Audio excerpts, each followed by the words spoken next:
heart of where innovation, money, and power collide in Silicon Valley and beyond. This is Bloomberg Technology with Caroline Hyde and Ed Ludlow.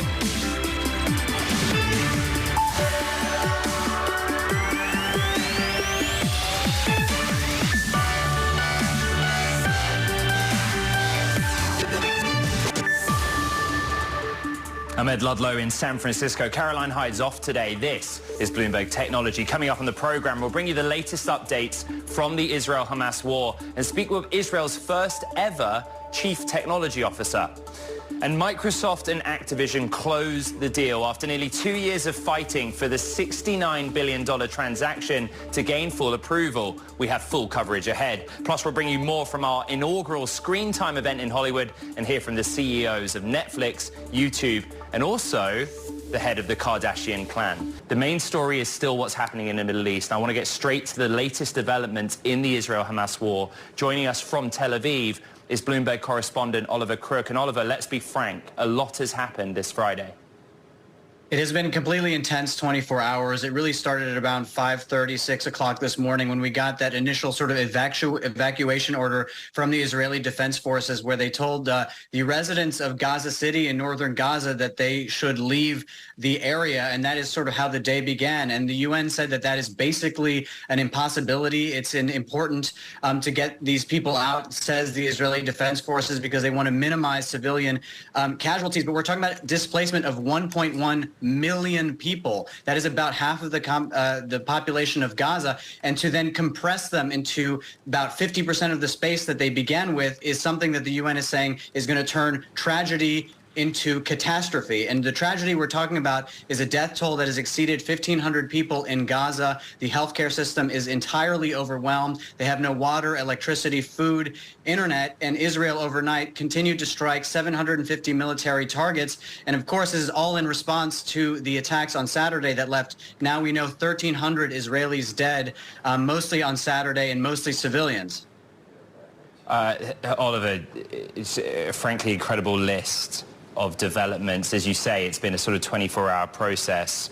There is a bigger picture question about the Middle East, and you have been on the ground there in Tel Aviv, but also thinking about neighbors and what else is in the news cycle. Completely. The geopolitical complexities here are absolutely vast. And, so it comes with a lot of support from Western allies to Israel. So it started with Blinken yesterday. We have Ursula von der Leyen here today, the U.S. Defense Secretary also here today. But yesterday, Blinken's message, there were really two of them. There was one of sort of total and unconditional support, but then a second message. And that message is about how Israel goes about taking out Hamas is going to be very important. What Blinken said is that it's so important that every possible precaution to avoid harming civilians is taken, and that we mourn the loss of every single innocent life.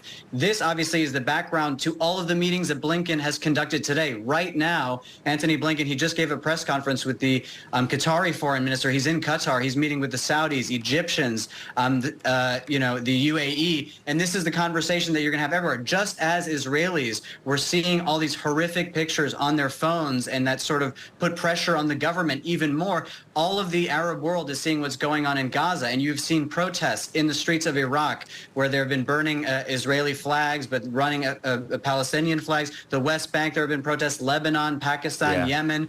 And Iran has been meeting with the leadership and with Hezbollah and Hamas in Lebanon today. So really a very complex situation. And again, these countries are going to come under immense pressure themselves. Later on in the program, we are going to continue to have the conversation about social media. Bloomberg has reported extensively. We have discussed on this program that there's video content on lots of platforms that is circulating that purports to be one thing and in fact is another. It is not what it purports to be. And so, experts, the government urging caution on that front. There's an issue of logistics and mechanics as well, Oliver, that you on the ground are starting to cover and understand. An evacuation and then, defense, Iron Dome, the role of technology. What have you learned since arriving in Tel Aviv? Yeah, so there is the question of Iron Dome, and could it, potentially be depleted or overwhelmed, and this sort of hangs over. We understand that some of the sort of ammunition for Iron Dome from the U.S. supplies that is here in Israel was transferred today. We know that the U.S. has sent equipment yesterday and that there is more on the way, but there is not it's not really known how many rockets Hezbollah has, for example, in Lebanon, and many of these are far-range rockets. I mean, I had the first air raid siren go off today in Tel Aviv just about 2 hours ago. That's the first one that we've had so far, and that apparently was fired from Gaza. But this really highlights the risk, particularly as Israel seemingly is gearing up for what could be a ground invasion. You have more than 300,000 troops that are stationed right near Gaza. The government has not said whether or not they're going to launch that attack yet. But again, they've asked to evacuate the northern part of the city. And if they do, in fact, attack, that just opens up a whole other set of questions about how they go about this. And also they relinquish many of their technological and military advantages once they get into a sort of urban combat zone. And then even if they do eliminate Hamas, what do they do next? What is the exit strategy? What comes after that? These are all the questions that we're going to have to be asking for the next days and weeks. Bloomberg Television correspondent on the ground in Tel Aviv, Oliver Crook. Stay tuned to Bloomberg, all channels, but Bloomberg Television in the coming days. Oliver, thank you for reporting. We stay with the story of the Israel-Hamas war, but think about technology. Joining us now is Yonatan Adiri, who served previously as Israel's first CTO. And Yonatan, let's start there. I think Iron Dome in particular, your assessment of the role technology is playing in the Israeli response to the weekend's events? Well, first of all, Ed, thank you for having me on the show. The events that started on Saturday morning with this ISIS-type massacre of innocent civilians, now to only get north of 1,200 people, have really challenged Israel. But if to paraphrase from the American national anthem, Israel is the land of the free and home of the resilient. And I'm sure that with technology, we're going to persevere, we're going to win this one, and continue to contribute to the way in which global humanity is dealing with its top challenges through technology. This is not just Israel's technology in defense. Israel's a powerhouse of technology in solving and tackling some of the biggest problems facing humanity, and our ecosystem is committed to its role within this global context. Yonatan, one area of the technology discussion is in intelligence and data. And a debate that's taken place on the show this week was about the preparedness of Israeli intelligence forces. We had one academic on the show who said it wasn't a lack of intelligence, but simply a lack of imagination at the scale of what Hamas would be able to have done. Please reflect on your experience as the Chief Technology Officer of the country and share with our audience what you know Israel had in place in recent times in the areas of defense intelligence. Well, I think you're totally right, Ed. Spot on. Israel has deployed numerous technologies. I think the core one, as you've discussed with Oliver, was Iron Dome. I remember in May 2009, I was on President Harris's team as we came to meet President Obama in the White House right after the inauguration. Technology was a big part of that. Defense technology was a big part of that. But I think you are totally right about the limitations of intelligence technologies as to the imagination gap. The intelligence technologies provide us with data. They provide us with signals, if you will, but it is at the end of the day the human interpreter that needs to put in the signal and noise ratio and to figure out what's the plausible scenario, if you will. I would like to equate that with what happened in 9/11. America, the NSA, the CIA, the FBI, we know that from the investigative committee post 9/11 has had quite a significant degree of intelligence, but it was about putting those bits and pieces together and anticipating that people would actually go into the cockpit and transform an airliner into a live bomb and crush it into the Twin Towers and to other targets within the U.S. So I think you're spot on that.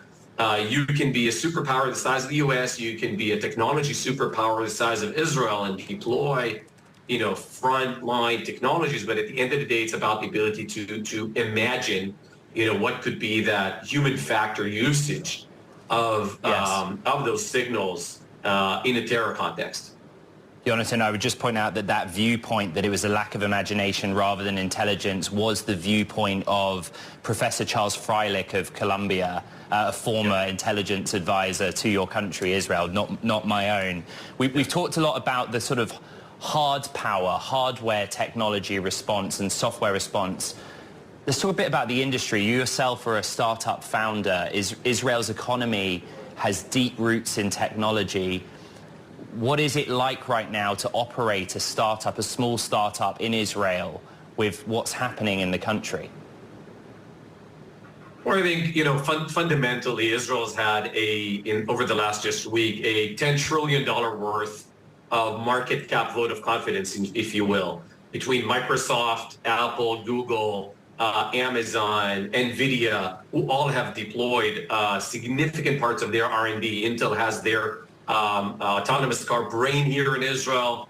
Apple runs part of its design of chipsets and semiconductors. So does Intel. Again, Google has a very profound base of R&D in Israel. They have all Andy Jassy at Amazon, Sundar Pichai, and Jensen Huang. The leadership of those companies have unequivocally supported Israel and the ecosystem here.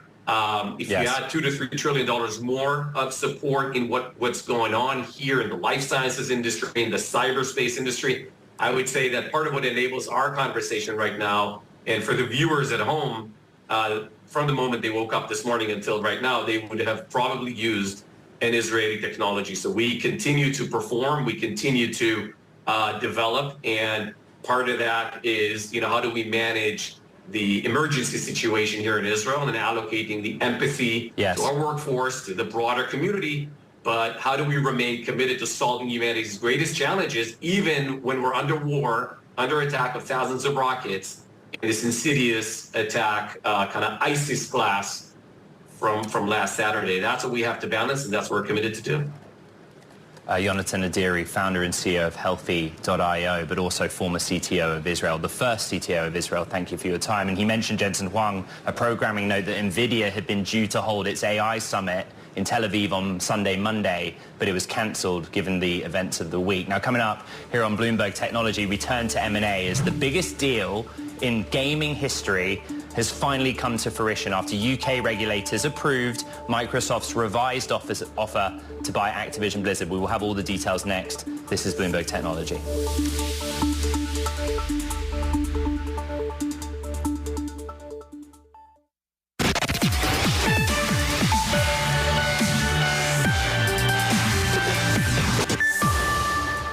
Microsoft have brought forward this fundamental concession, this fundamental restructure of the deal, which now puts all of the cloud streaming rights in relation to Activision's games content, all of the games that are available now, but also any content that's created over the next 15 years. And those rights are put in the hands of Ubisoft, an independent competitor. And that breaks the stranglehold that we were concerned Microsoft would have over this important cloud gaming sector.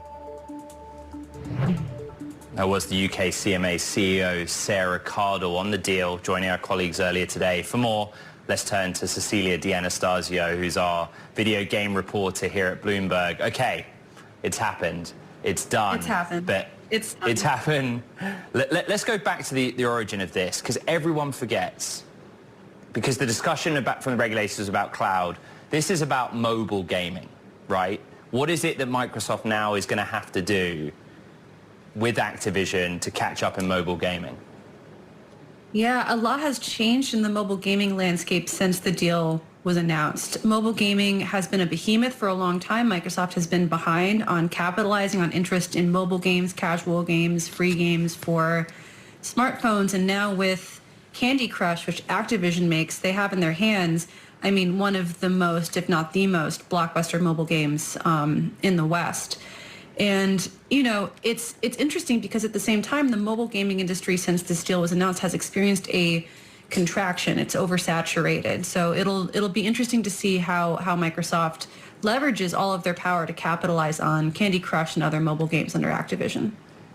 What do we learn about the mechanics of what happens next? I think a headline that I saw on the Bloomberg terminal is that Bobby Kotick is going to leave the company, or I guess the joint entity, after 2023. Yeah, so Bobby has led the company for decades and brought it to where it was today. And he has said that he will step down at the end of this year. And until that time, we'll be working under Microsoft's gaming chief, Phil Spencer, who became famous through his stewardship of Xbox.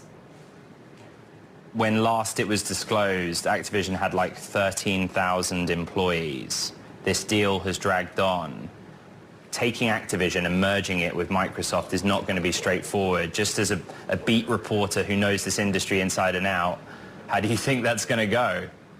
Wow, I mean, consolidating two companies is never easy for two companies like this, especially with a Microsoft that has so many different capabilities across so many different platforms and technologies. I think it will be an immense challenge. Microsoft is not immediately adding Activision's games to Game Pass, which I think, has been one of the really big exciting things that Phil Spencer and Bobby have talked about over the last couple of years. And that should show you that, there's a lot to get in place before we can really see how big and impactful this deal will be for Microsoft. All right, Bloomberg's Cecilia D'Anastasio all across this deal for months and months and months. Thank you very much.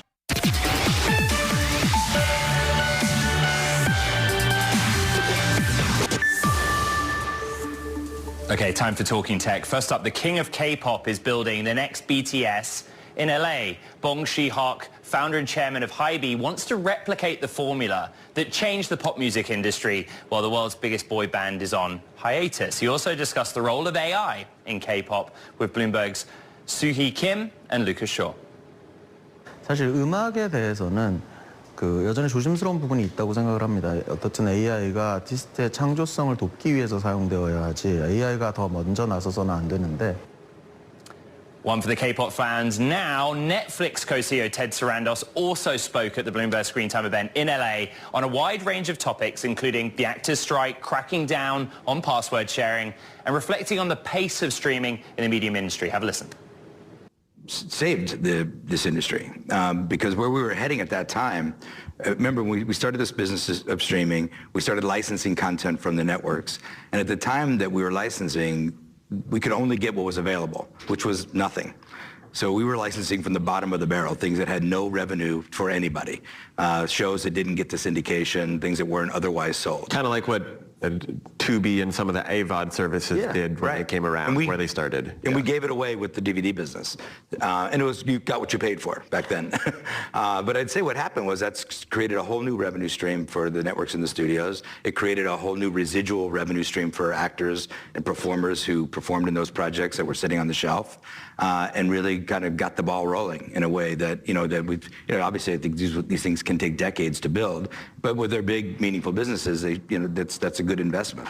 And I'd say good business for us. It's $32 billion of revenue and $6 billion of profit. And we've been growing the business pretty dramatically and pretty quick. We grew pretty quickly.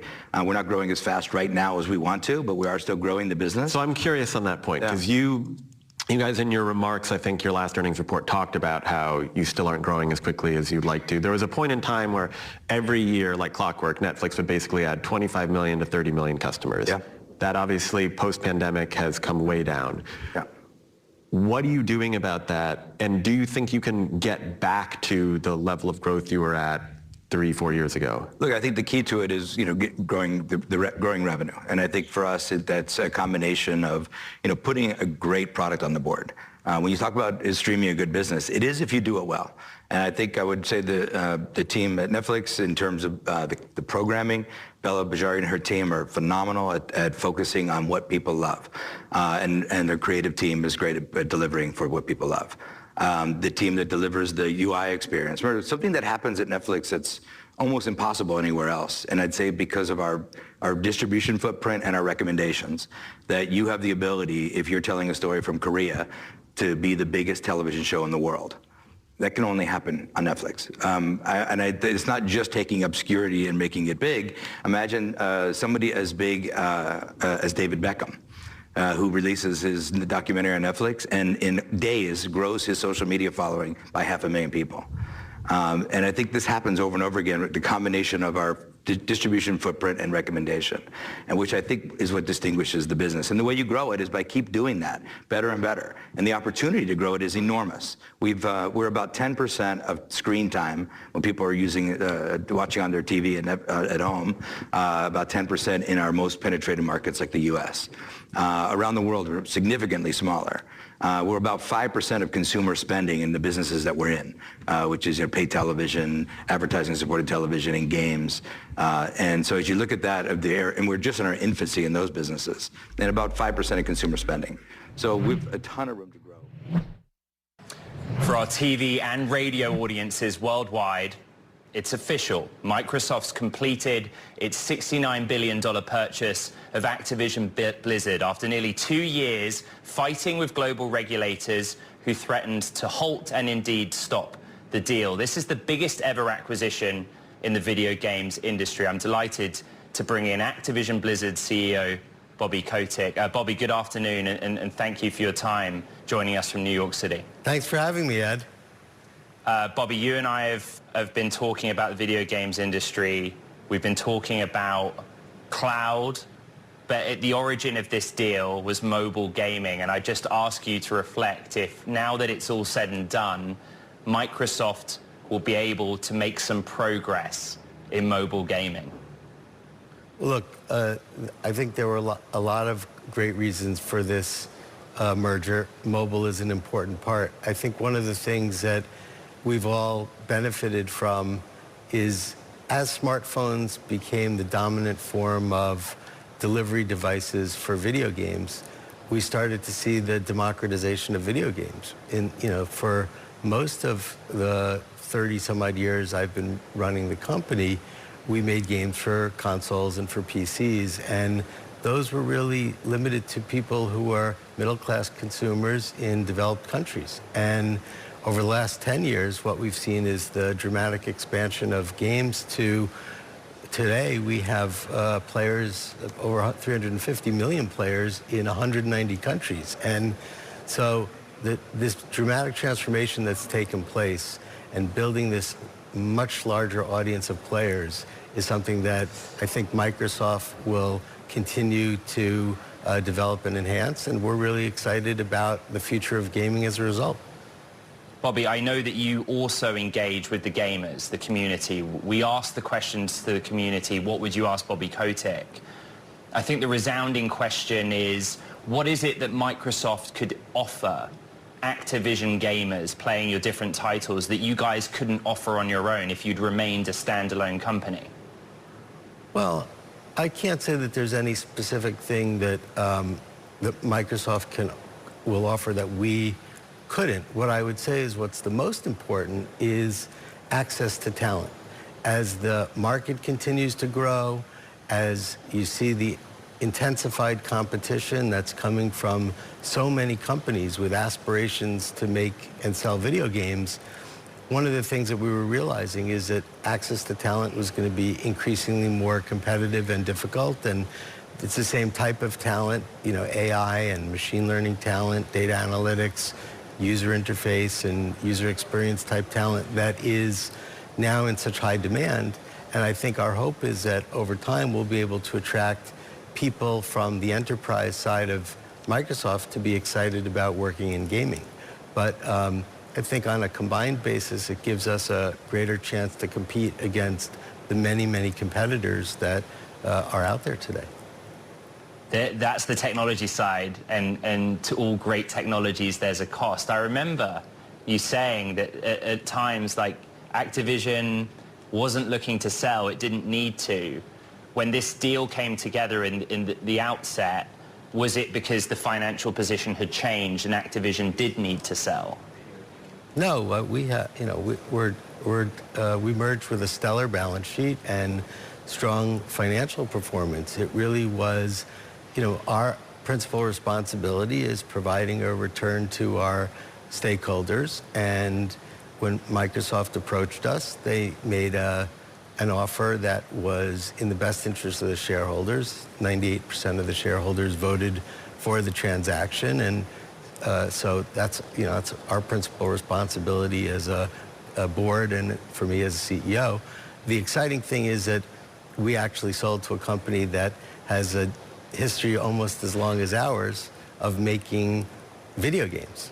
And if you think back to the early years of Flight Simulator, there's a company that has been in the games industry for a long time.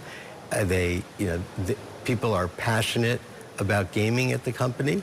And so when you think about a perfect home for the next, generation of gaming, Microsoft is going to be a fantastic place for our incredibly talented people to have opportunities.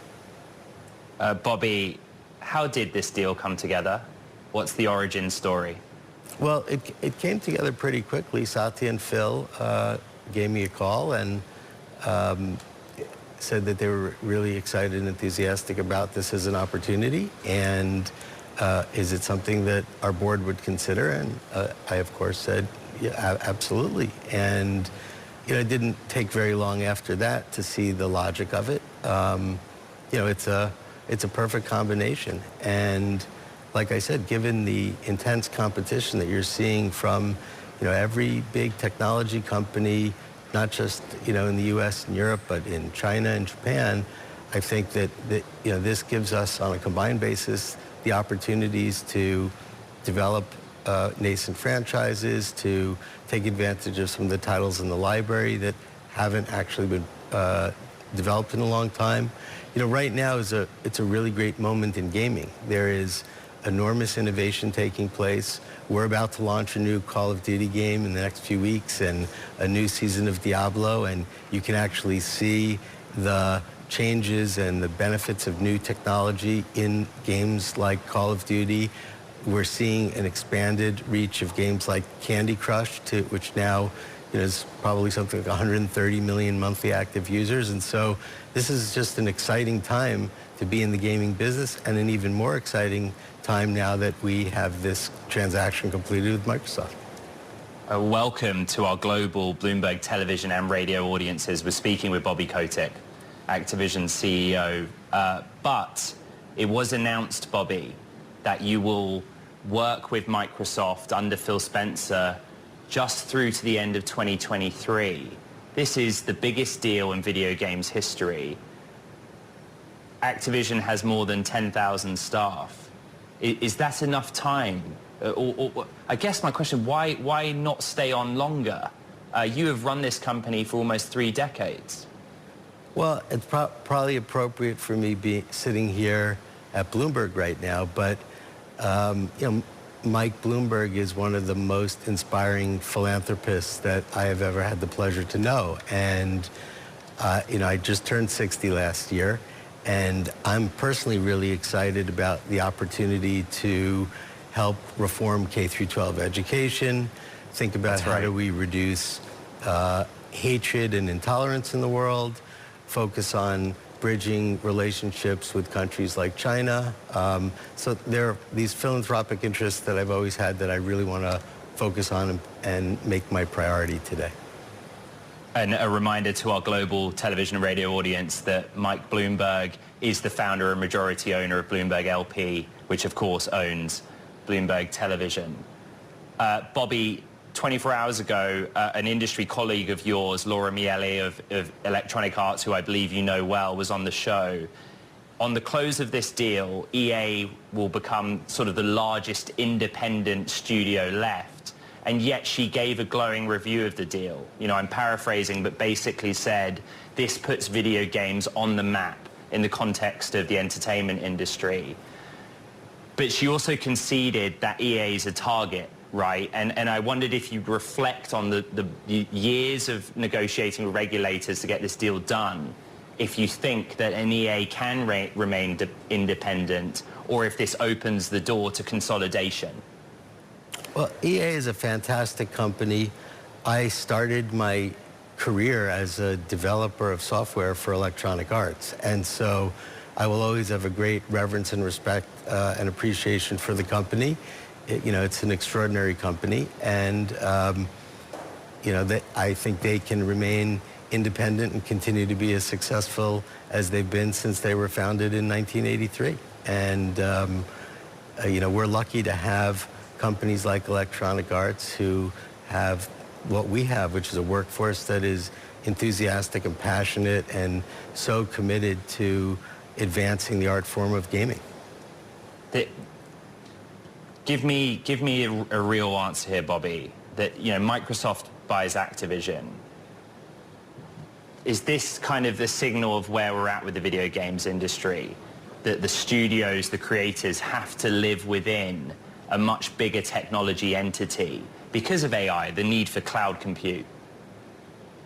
Well, I don't think that's the case at all. I mean, you look at an example of a company like Roblox. You know, it's, you know, it was good example. It was a startup not less than 10 years ago, and they've built an extraordinary business. There's enormous access to capital for video game startups still today. I think, in fact, probably more venture capital has gone into video game companies in the last few years than ever before. The competitive environment still favors great entrepreneurs with big ideas and visions and the ability to execute. And so I think that, you know, whether you're large or small, there's going to be, you know, continued opportunities for innovation and new types of companies.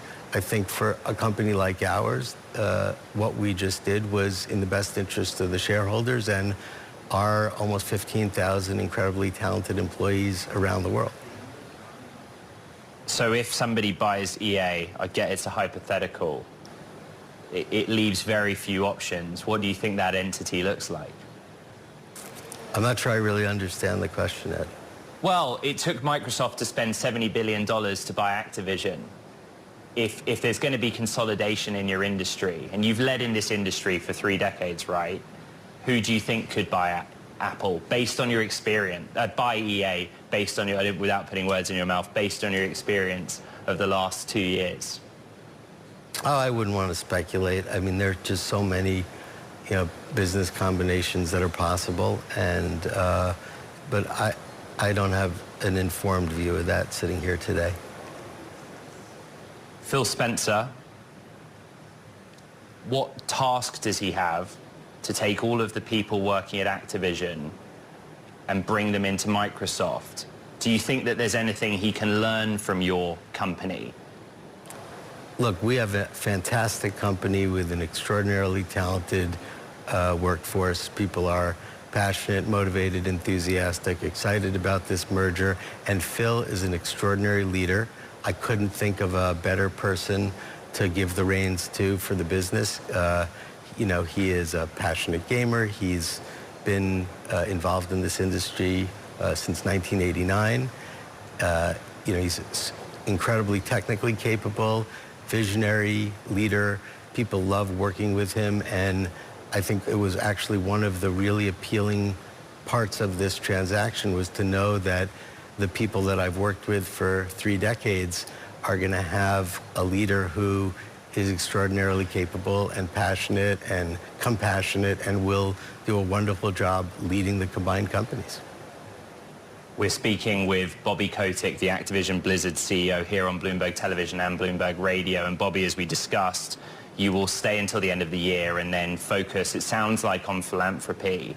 But to those that don't know you as well, you know, the video games industry and market is huge, but there will be people that don't know your backstory. It started in software, right? It started, there's a tie to the early days of Apple. You've been able to work with Microsoft now, and the story of the year is generative AI. And I wondered if you could just give us some illustrative examples of how you think their work in AI is going to read through to video game development. You know, no matter how niche, NPCs, customization. Look, AI is going to, in fact, when you think about the talent that it will be required to move the art form forward and to be able to create new innovation, AI and machine learning are going to be the important new technologies that are going to be transformative for the future types of games that we'll create. There are so many important applications, whether it's generating art or an animation or onboarding players or creating greater experiences for players through better tools like player matching. There is an enormous amount of benefit that will come from the evolution of AI. It's the early innings, though, of really figuring out how to translate what is the available technology today into practical solutions for gaming. But I think this is one of the big areas of opportunity for us on a combined basis, because Microsoft is, clearly right now, I think, the leader in AI and machine learning. So, Ed, I wanted to say thank you very much for the opportunity to have me today. I really, really appreciate it.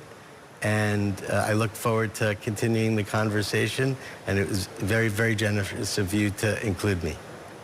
All right, Bobby Kotick, Activision CEO for now. Thank you. Thank you very much, This is Bloomberg Technology. Thank you.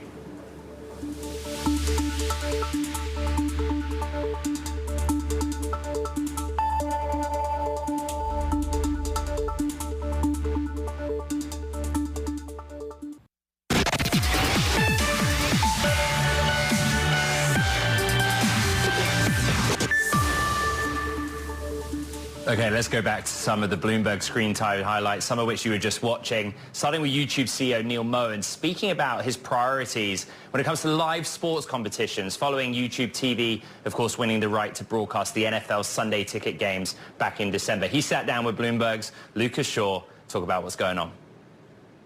It's very early on. We're a few weeks into the season, but I feel really, really good. I feel that the first and foremost, my priorities literally from the day that we signed the deal was on the user experience, our fan experience on YouTube, joint fans of the NFL and YouTube. We have millions and millions of sports fans on the platform, and the whole point of Sunday Ticket was to super serve those fans. And so everything from, what gets all the headlines, which is multi-view and, kind of 4 games at once and what have you, to latency, to the clarity of the picture, and then all the features and things like that that we have, that users of YouTube TV have known and loved on Sunday Ticket. And so really, really focusing on that. And that has gone, knock wood, really, really well from all the feedback that we've seen. So I feel great about the product that we put out there. You like the multi-view? I use the multi-view every week myself. I like the multi-view, especially the one with Red Zone in one of the windows for me. And that's like, as a huge sports fan, like that is like kind of like the perfect Nirvana experience for me. You talked about being a platform for sports and having different rights.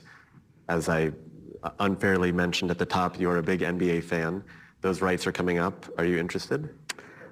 So what I will say is we're taking it one step at a time. Right now, the NFL Sunday Ticket is a big area of focus for us. And again, as I said, getting that viewer experience right, making that game day experience on Sunday flawless and seamless. And you should expect from us a lot more innovation there in terms of products, in terms of creator integrations, all the things that our fans, especially younger fans of the NFL on YouTube, expect. You should see more of that through the season and in the many seasons to come. So that's the focus. Regarding the NBA, they have been longtime partners. They operate one of the largest channels on our platform. My 15-year-old is a huge sports fan just like me. He watches a lot of NBA highlights, and he watches them on YouTube through the lens and the analysis of a lot of his favorite creators. And so we have a long partnership with them, but in terms of our focus right now, it's about this NFL experience. That was YouTube CEO Neil Mohan at our Bloomberg Screen Time event in Hollywood, Los Angeles. You can catch more of that conversation online. Wrapping up our coverage from the inaugural Bloomberg Screen Time event in Hollywood, we sat down with the matriarch of the Kardashian family and discussed what led to their pivot to streaming. I really felt like streaming was in the cards for us, and my family really wanted to try and tried to take a stab at that because that was really the future in our minds. We wanted to elevate what we were doing and streamline the show and have a new audience. Yeah. With, it's Hulu and Disney Plus around the rest of the world. And the show's always been in so many countries and so many languages, and we have such an amazing following. And that transition for us, we were very lucky because we kept that audience and gained new audience, new friends, and we still have a wonderful relationship over at E! They're still airing some of our shows, and so it makes it nice because now it's a much broader audience. You keep saying lucky, and it's interesting because it wasn't luck that first brought you to thinking about infomercials, about seeing what perhaps you hadn't seen at the time, which was a champion you were married to, that you wanted to, had to lean on that relationship that Bruce at that time had with people who appreciated his sports, and then you led into infomercials, then suddenly it became linear television, then the transition to screening. How have you always been able to see basically where the consumer's going? I think I do like to lean into opportunity, and I do like to think about what the next thing could look like. And in those days when it was about, okay, we have bills to pay, kids in school and things going on, and how is this going to happen? And I just had to really figure it out. And when I created Keeping Up with the Kardashians and brought it to Ryan Seacrest, and we brought it to E! And they said yes, and 30 days later we were filming. And I was just very persistent about the direction I knew I wanted to go in, and I think we were prepared for.